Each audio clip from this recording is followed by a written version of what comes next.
السلام عليكم ورحمة الله وبركاته. اللهم صل وسلم وبارك على سيدنا محمد وعلى آله وأصحابه أجمعين. ازيكم يا حبايبي؟ عاملين ايه؟ يا رب تكونوا بخير وبأفضل صحة وأحسن حال. النهاردة جاية لكم بيوم جديد وفيديو جديد. بس قبل ما نبدأ الفيديو بتاعنا يا ريت تنزلي تحطي له اللايك والشير والاشتراك في القناة وتفعيل الزر الأحمر اللي تحت الفيديو، وتدوسي على كلمة الكل عشان كل ما انزل فيديو تتفرجي عليه ويوصلك إشعار بيه. ويلا بينا كده ندخل على الفيديو بتاعنا ونشوف هنعمل ايه النهارده. فزي ما انتم شايفين كده يا حبايبي، اول ما صحيت ودخلت على المطبخ كده وقلت نحضر الفطار كده مع بعض. فطار تقليدي كده وفطار تقيل كده من اللي احنا بنحبه، ونجهزه مع بعض كده خطوة بخطوة. فزي ما انتم شايفين دخلت على المطبخ وكنت مولعة على البطاطس زي ما انتم شايفين كده، وكان معايا بيض اهو هنعمل بيه برضو فطار ونشوف هنجهز ايه. زي ما انتم شايفين ادي البطاطس على النار اهي، هحمرها واظبطها واطلعها ونجهز اللي بعده. فزي ما انتم شايفين كده بنقلبها. طبعا بحب اللي انا اقلي في الجريل ده لانه ما بياخدش معايا زيت كتير. لو اللي انا حطيت شوية زيت بسيطة هيقلوا لي البطاطس، بس اقلبه على طول. فزي ما انتم شايفين كده بقلبها كده عشان طبعا ما تتحرقش معايا ويكون ناشفة كده على الاولاد. فزي ما انتم شايفين كده يا حبايبي، وكنت مجهزة هنا معايا بتنجان علشان اطلع البطاطس واحط البتنجان على طول، لان طبعا احنا عارفين لو حطينا البتنجان الاول بيسود الزيت. فزي ما انتم شايفين حطيت البطاطس وبعد كده احط البتنجان براحتي. هلم بقى المواعين اللي انا حطاها في المطبقيه اللي على الرخامه ديت، لانها عامله لي كركبه كده وواخده حيز كده مش حلو. فبلم كل حاجة كبيرة معايا وكل حاجة مش لها استخدام دلوقتي، هسيب الحاجات الخفيفة اللي انا هستخدمها واسيبها على الرخامة. طبعا الصواني والحاجات دي استخدامها على طول. على طول الصواني بنطلع شاي ونطلع حاجة ساقعة وكده، فبسيب الصواني زي ما هم. فزي ما انتم شايفين كده هطلع بقى البطاطس لانها اتحمرت. وزي ما انتم شايفين كده طلعت العيش وحطيته طبعا على البوتاجاز، عشان طبعا من سخونية البطاطس والبتنجان والعين شغالة تحتيهم العيش هيفك معايا لانه طالع من الفريزر. فهبدأ ان انا اديه بس تسخينة بسيطة كده على البوتاجاز، هيكون طري وطازة معايا. فزي ما انتم شايفين هنا بقى بلم البطاطس كلها بالراحة كده، باخد الجزء اللي اتحمر واسيب الجزء اللي باقي بحيث ياخد تحميرة كده على ما الم اللي اتحمر منه. زي ما انتم شايفين كده يا حبايبي، عايزين نبدأ كده في الفيديو بتاعنا بالصلاة على النبي عليه أفضل الصلاة والسلام، ونبارك كده في الفيديو عشان طبعا الفيديو يكون مبارك كده بالصلاة على النبي. زي ما انتم شايفين كده يا حبايبي هبدأ بالبتنجان.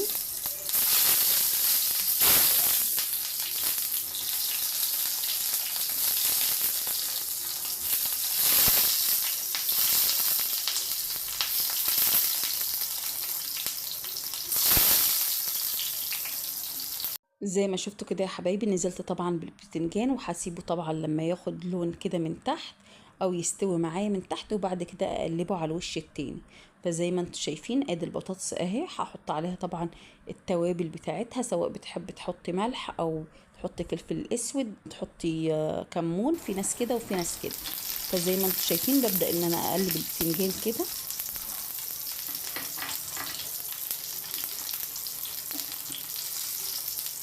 وبسيب طبعا البتنجان يستوي براحته، بهدي عليه النار شوية يستوي براحته يكون زي الملبن كده، بيكون جميل جدا.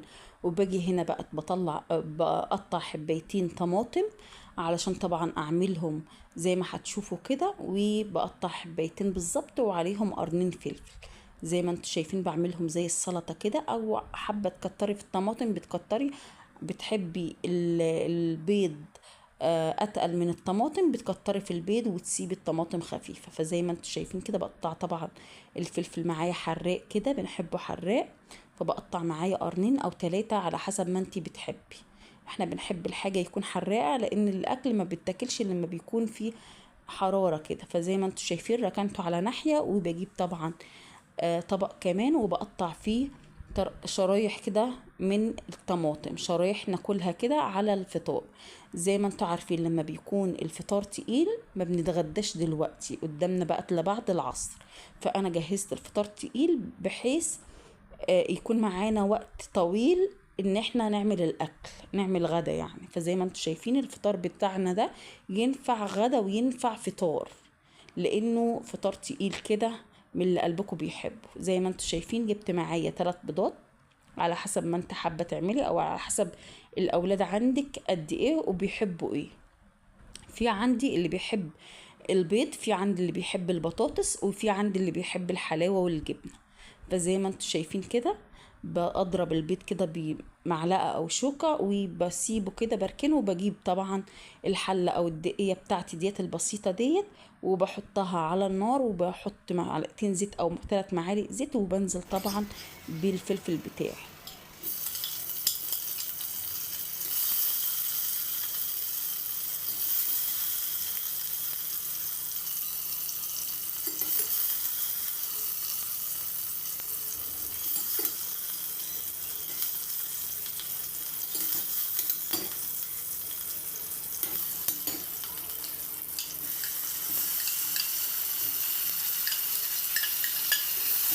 زي ما شفتوا كده يا حبايبي، طبعا نزلت بالفلفل على الزيت، وبعد كده مديته تشويحه واتنين وتلاته، نزلت طبعا بالطماطم، وببدأ طبعا ان انا انزل بالتوابل واسيبها كده على الهادي لحد ما تتسبك معايا وتبقى زي الصلصه.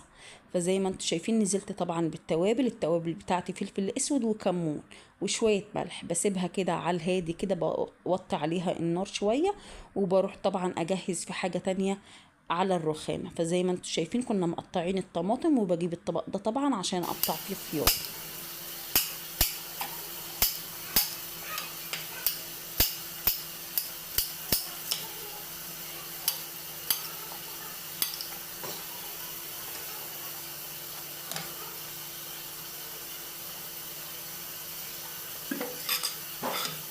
اهو يا حبايبي نركن طبعا الطبق ده على ناحية، حطيت الطبقين في طبق واحد، وزي ما انتم شايفين كده ركنته. وهجيب طبعا طبق صغير كده احط فيه حتة جبنة وشوية زيت. الجبنة ديت كان جايالي من ناس كده عزاز علينا، فكان جايالي كده، فقلت ايه نحطها نفطر بيها. فزي ما انتم شايفين كده حطيتها كده، وهحط عليها شوية زيت زيتون. وفي ناس بقى بتحط عليها شوية شطة، شوية كمون، شوية فلفل اسود. احنا بنحط عليها شوية زيت زيتون وشوية شطة كده، مش حراقة قوي، لان الشطة ديت زي البابريكا كده بتدي لون وخلاص. فزي ما انتم شايفين بيكون جميلة جدا، ولو كلتها بزيت الزيتون برضو بيكون حلو. فزي ما انتم شايفين التسبيكة معايا اهي، او الطماطم معايا اهي بدأت ان هي تتسبك خالص. بجيب البيض بقى وبكون انا ضرباه كده بايدي، وبقلبه طبعا في الطماطم واوطي عليه، لان زي ما احنا عارفين العجه في ناس بتقول عليها عجه، وفي ناس بتقول عليها بيض بطماطم. فزي ما احنا عارفين ان هي بتتلسع على طول، فبنوطي عليها كده على الهادي لحد ما تستوي كده معانا، وبنرجع ليها تاني. زي ما انتم شايفين جبت معايا هنا 3 قرون فلفل، او على حسب الكميه البتنجان اللي انت عاملاه. جبت قرنين حارين وقرن كده بارد. فزي ما انتم شايفين قطعتهم كده، وبحط عليهم فص توم، فص واحد بس عشان الانتفاخات. فبحط عليهم فص واحد من التوم وبقطعه كده، حبة اللي انت تقطعيه، حبة ترميه كده براحتك. وبحطه لانه بده طعم جميل جدا جدا للبتنجان، جربيها وهتلاقيها جميلة جدا. وبنزل طبعا عليهم بالدقة كده، ادق كده لغاية ما انعم الفلفل خالص معايا، ويكون زي الهريسة بتاعت الشطة كده، زي كأنك ضرباه في الكبة. فبفضل وراه كده لحد ما بينعم معايا خالص. وفي ناس بتحط عليها طماطم، بس انا ما بحبهاش بالطماطم.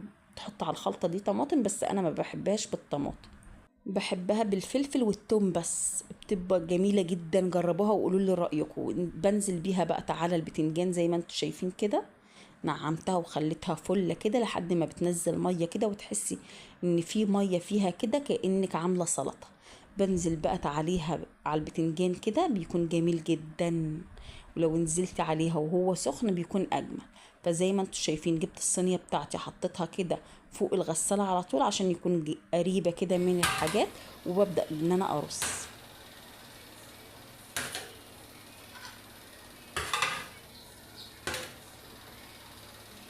وزي ما انتم شايفين كده يا حبايبي ده الفطار بتاعنا النهارده. طبعا سخنت العيش وظبطت الدنيا كلها حوالينا.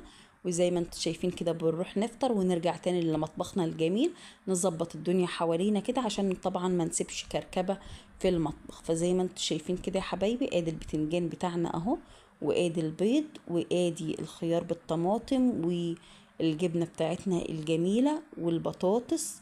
وطبعا زي ما انتم شايفين كده ده الفطار الملوكي اللي متحبش كده بتاع ايام زمان كده لما بتعملي فطار تقيل كده. فتفضلوا معانا كده بألف هنا والشفا على قلبك. فزي ما انتم شايفين هنروح نفطر ونشرب الشاي بتاعنا، وارجع اشوف مطبخي الجميل اعمل فيه ايه. فزي ما انتم شايفين رجعت طبعا غسلت المواعين وغسلت الاطباق اللي انا عملت فيها الفطار، وجيت هنا على المطبخ اغسل البوتاجاز قبل ما اعمل الغدا. فزي ما انتم شايفين كده، لان طبعا انا قلت لكم الفطار ده هنفضل عليه لقربات العصر كده، لقرب العصر يعني، علشان طبعا نتغدى. فبما ان الغدا لسه عليه بدري، شربنا الشاي وقعدنا، فقلت اقوم طبعا اظبط المطبخ. جيت على البوتاجاز لقيته كده عليه طرطشة زيوت، وعليه طبعا شاي واقع وحاجات من ديت. فقلت اديه دعكة كده على السريع عشان لما اجي اعمل الغدا اعمله كده على نظافة، لان لو حطيت الحل على البوتاجاز ما ينفعش اغسل البوتاجاز والحل عليه، لان بيكون الحوامل بتاعة البوتاجاز حامية، وما ينفعش ان انا اغسل منطقة واسيب منطقة، يعني اغسل مكان في البوتاجاز واسيب مكان عليه حل. فزي ما انتم شايفين غسلته كده على السريع، وطبعا حديت تلميعة كده على السريع بالفوطة او القماشة. طبعا بروح اغسل القماشة لما بغيب عن البوتاجاز، بيكون انا واقفة على الحوض بغسل القماشة او الفوطة اللي معايا غسلة كده تحت الحنفية بمية سخنة، واجي انشف تاني المية اللي على البوتاجاز. فزي ما انتم شايفين بلمع طبعا الفواصل والدواخل بتاعة العيون كده، علشان طبعا بيكون واقع فيها رز، واقع فيها مش عارفة ايه، فلازم كده نلمعها من جوه كده ونلمع كل حاجة. ما حبيتش ان انا اغسل الازاز عشان طبعا ما اعملش الدنيا ميه واطرطش الدنيا ميه تانية على البوتاجاز. قلت خليها لبعد الغدا يبقى اعمله، لان طبعا الازاز لازم اكب ميه وامسحها بالمسحه الصغيره بتاعه الرخامه. ما ينفعش اعمله كده بالفوطه، بيغير معايا، لازم كده بالسلكه ولمعه، وبعد كده اكب ميه واعملها كده بالمسحه الصغيره. فزي ما انتم شايفين لمع معايا وبقى زي الفل. حطيت طبعا العيون زي ما كانت، وهجيب طبعا الحوامل احطها. فزي ما انتم شايفين كده يا حبايبي الحوامل طبعا اديتها مسحه كده على الماشي كده، مسحه خفيفه كده بالفوطه. فزي ما انتم شايفين البوتاجاز بقى زي الفل. لو وصلت معايا لحد هنا اوعي يكون ناسيه تحط اللايك. زي ما انتم شايفين كده يا حبايبي ادي البوتاجاز وادي المطبخ خليته فله، طلعت منه وهو فله كده شمعة منوره. فزي ما انتم شايفين علشان طبعا لما اجي ادخل اعمل الغدا يكون انا ليا نفس ان انا ادخل واطبخ. فزي ما انتم شايفين كده لمعت الارضيه ولمعت الحاجه، لمعت الرخامات وفضيت الرخامات خالص، علشان طبعا يكون المطبخ مهيأ وانا نفسي مفتوحه ان انا داخله اطبخ. شايفين كده يا حبايبي بهنا بيكون وصلت معاكم لاخر الفيديو. يا ريت لو عجبك الفيديو واستفدت منه يا ريت تحطي لي اللايك والشير والاشتراك في القناه وتفعيل الزر الاحمر اللي تحت الفيديو، وتدوسي على كلمه الكل عشان كل ما انزل فيديو تتفرجي عليه ويوصل لك اشعار بيه. والى اللقاء في فيديو اخر، والسلام عليكم ورحمه الله وبركاته.